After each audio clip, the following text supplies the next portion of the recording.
I thought a little bit harder on the title of my message this week. I said last week that I usually just slap a title on there, but I titled it God's Presence. Now, I think I've said before, I don't know, that I like to just type something in Google. I'll have a question or just a thought, and I'll type it into Google just to see what stories come up, just to see what things come up. And this week, I typed in the presence of God. And one of the things that popped up was another question. And the question was, what does it mean to feel God's presence? And this is what it said. God's presence can feel like liquid love. It can feel like a lightness or joy in your heart. It can feel like a deep sense of knowing something. It can also feel like strength in the face of difficulties. God's presence can feel like something greater than yourself is at work in a situation. Now, I think we all can agree that that's how God can feel in our lives. But I've talked before about how different we all are. And that we all have different personalities, and we all have different ways of doing things. So I think being in the presence of God might be different for all of us, especially different times in our lives. I mean, God made us all who we are. God made our personalities. He made up all the different ways we can be different. I'm sure He treats us according to the personalities He gave us. So I would say being in the presence of God would be different for all of us. He's not going to treat or communicate with Carol the same way He does me. We're different people. She's a woman and I'm a man. He will deal with us all differently. So I would imagine when we're in His presence, it will feel different for all of us. Now, this isn't in my message, but I've used this illustration at a different church, and I like this illustration, but being different. I talk about us being different a lot, and this is what I used before, that we all have a nose.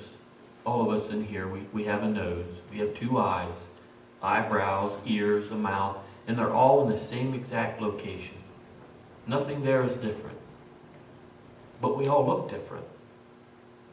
We all have personalities, but our personalities can be different. You can even take a set of twins, our nieces. They look, you can say, identical. They look exactly the same. But we can look at them and we can see a difference. God can make a difference in us that can be so slight, but so great.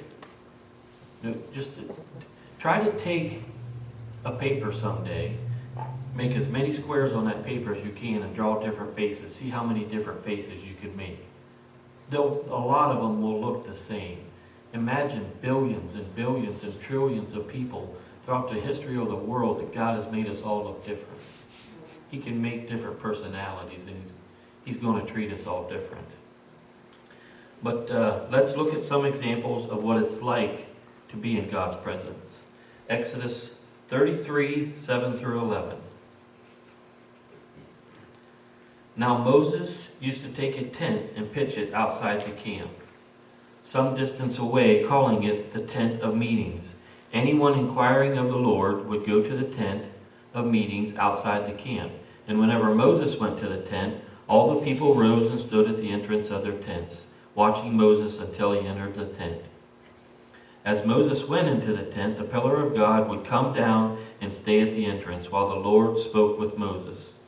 Whenever the people saw the pillar of cloud standing at the entrance of the tent, they all stood and worshipped, each at the entrance of their own tent.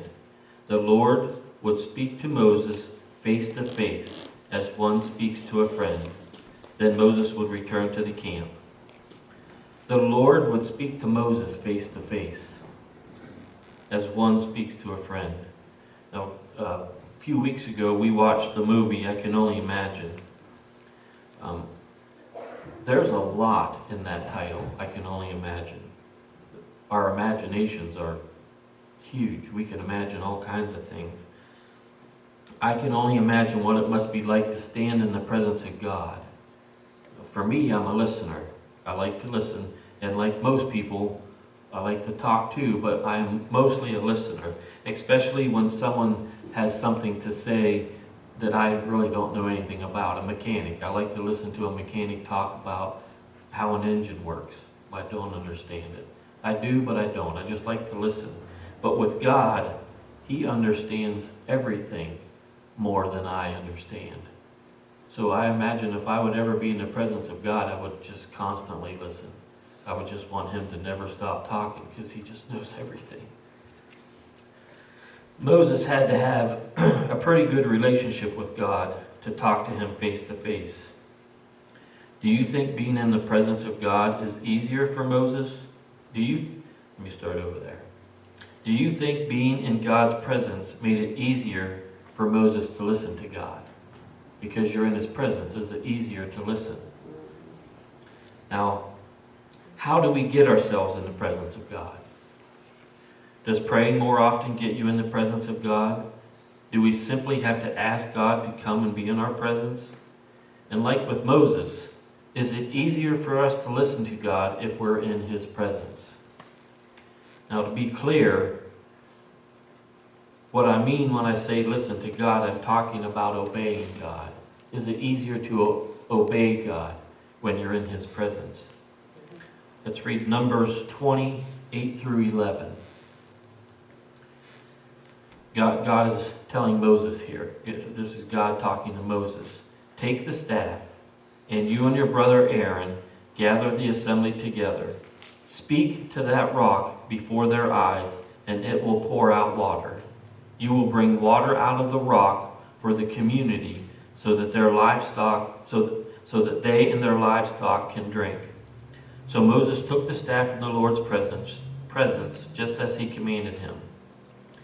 He and Aaron gathered the assembly together in front of the rock, and Moses said to them, "Listen, you rebels, must we bring you water out of this rock?" Then Moses raised his arms and struck the rock twice with his staff. Water gushed out, and the community and their livestock drank. God told Moses to speak to the rock, but what did Moses do? He struck the rock twice with his staff. Because of this, Moses wasn't allowed to enter the promised land. Now, I'm not going to get into it today, but that's a whole nother sermon right there. Some people think all he did was strike the rock instead of speaking to it, but he did it in the presence of the people. That's the biggest thing that he did wrong there. God, he did it in the presence of other people. Sin is sin, but when God tells you to do something in the presence of people, I'll stop there. There's a whole lot that I read there, but that's a whole other message. Excuse me.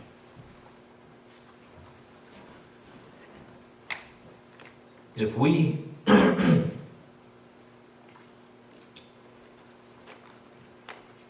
we disobey God, does this keep us from reaching our full potential?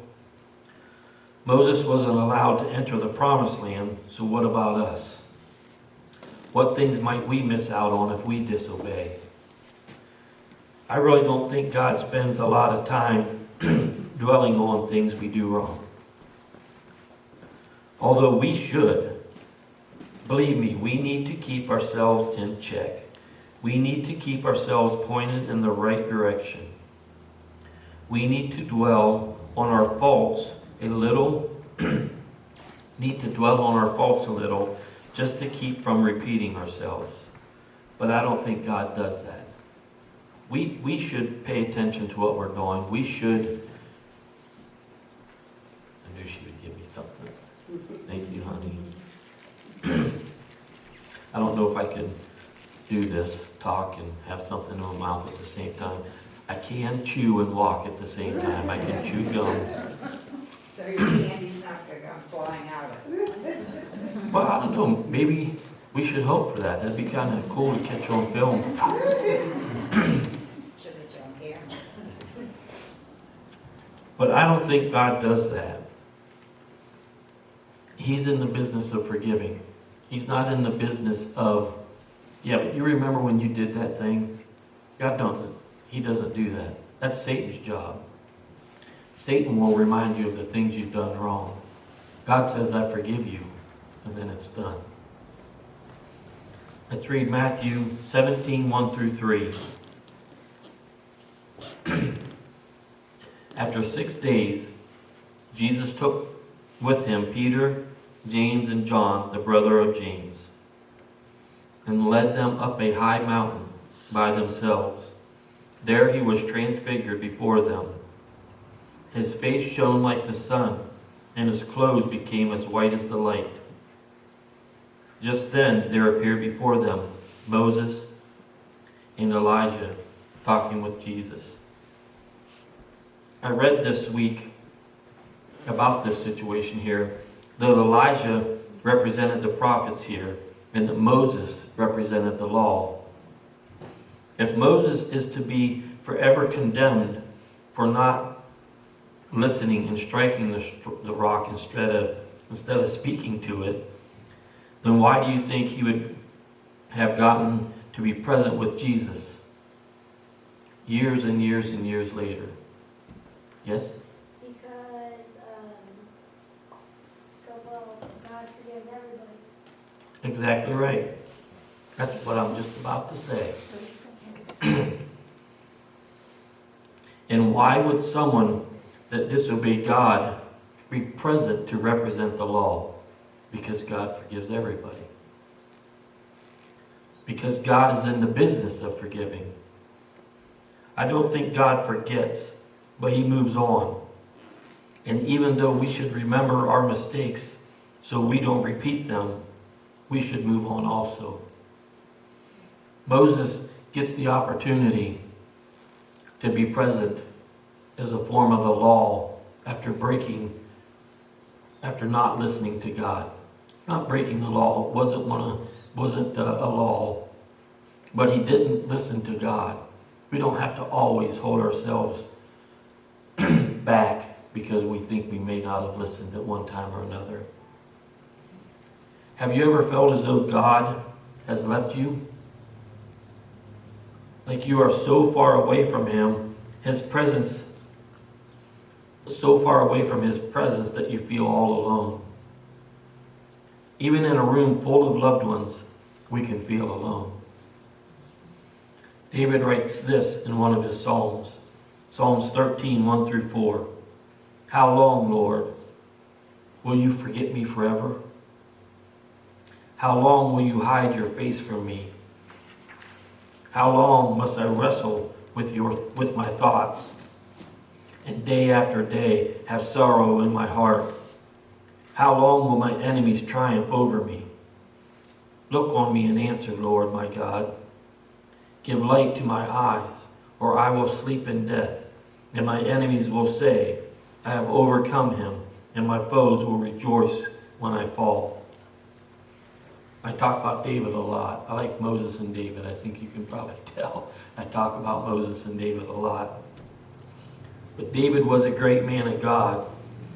As I've preached before, he was a man after God's own heart. I didn't really look into the timeline of when David wrote this psalm, but it's hard to think of David feeling like this. I would imagine a man that has a heart like God's wouldn't have much reason to feel so down. But it happens to all of us at some point or another, doesn't it? We can all have those moments when we feel down the way David writes it here. How and why does this happen to David? And how or why does this happen to Christians? Have you ever just woke up in a bad mood? When you wake up in the morning, you can just kind of feel this is not going to be one of those days. Amber and I, when this happens, we'll just, sometime in the morning, we'll just text each other or tell each other, hey, I'm in a bad mood today. We just, no need to hide around it, I guess, but we'll just tell each other, hey, I'm having a bad day. No real reason, I'm just grumpy today. We can all have those days, though.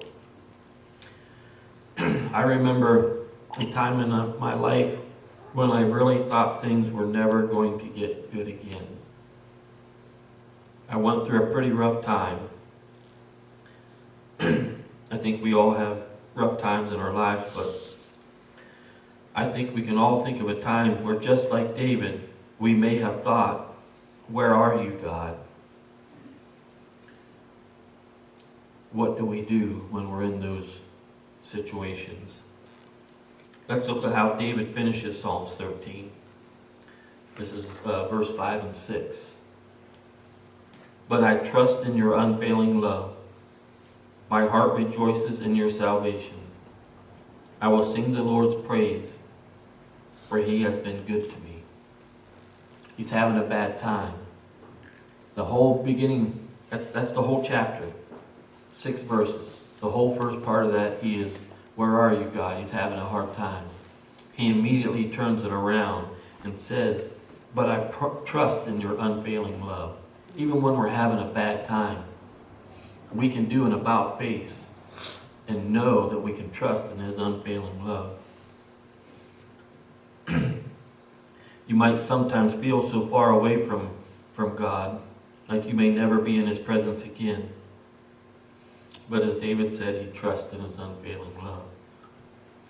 Have you ever just let a kid fall because you know it will teach him something?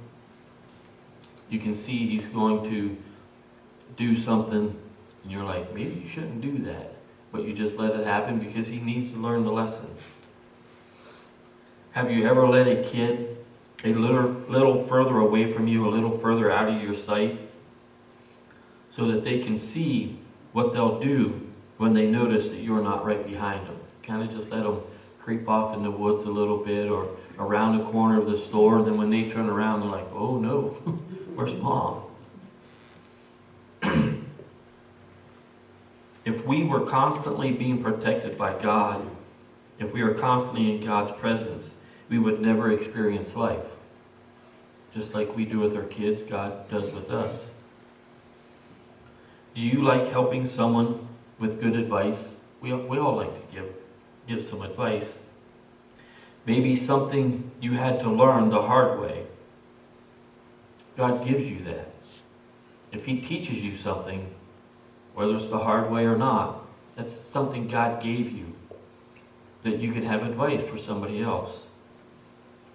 We learn from David's psalm and from Moses' disobedience, and we help others learn from what we experience in life. We can read David's psalms, we can read about David, and we can read about Moses, and we can give advice by their example. But we also have a life. We can give advice from our example. We are able to give advice because God lets us out of his sight long enough to fall or stumble, just like we do with our kids. How good do you feel when you are able to help someone by giving them some good advice? I like when a situation comes up to where someone says, having trouble with this or having trouble with that, and they ask you got any advice for me or whatever? And you're like, yeah, I do. It feels good when you have something to give to somebody, especially when you are down about something and something happened in your life and you're not proud of it, but you learned something from it. You get to share with someone else, hey, you might not want to do this, or I would do it like that. However you want to share your advice, sometimes you can be like, at least that was worth something. I got to help somebody. But let me take a moment to say, though, that we need to be patient when giving advice. Sometimes we may have the answers, but we haven't been asked to give it. Sometimes you're not asked for advice. Giving advice out of turn can have the opposite effect. Sometimes we need to allow people time to deal with their issues before we jump in with answers. If they're not ready for an answer, they're not ready to listen, sometimes it's just best to be patient and wait. God might be dealing with them in a certain way, and we need to not interfere with what God is doing. Pray for them, and they will ask for advice when the time is right. Okay, so God's presence. That's what my message today is titled. So what does that mean?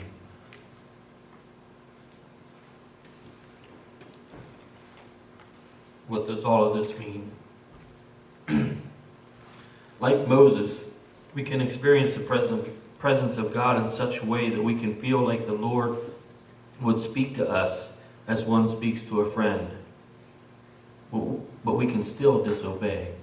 Have you ever felt really close to God, but then you still can disobey? You don't get close to God and then never disobey again. You don't become a Christian and never sin again. It's going to happen.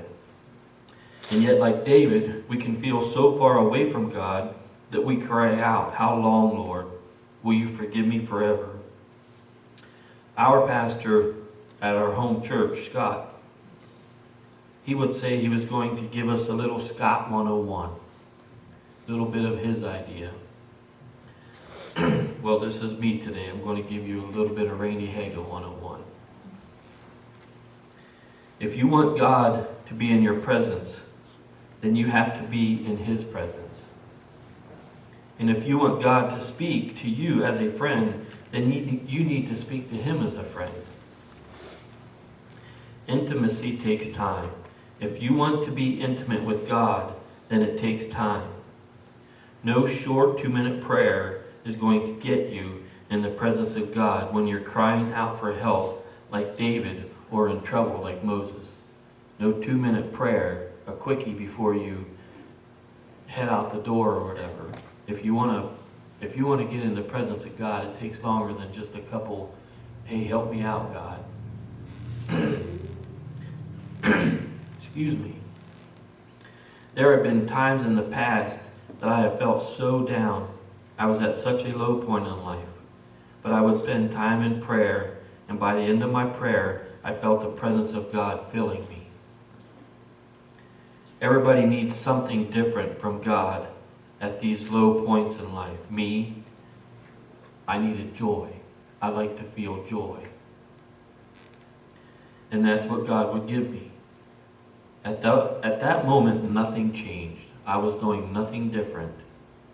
I would go off to my bedroom or off on a walk or something like that, and I would pray.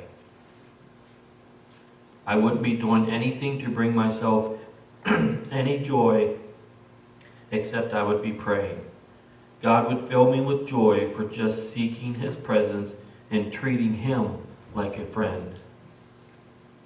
Not everything in life has to be put on God. We can't just think that God's going to take care of us just because He's God.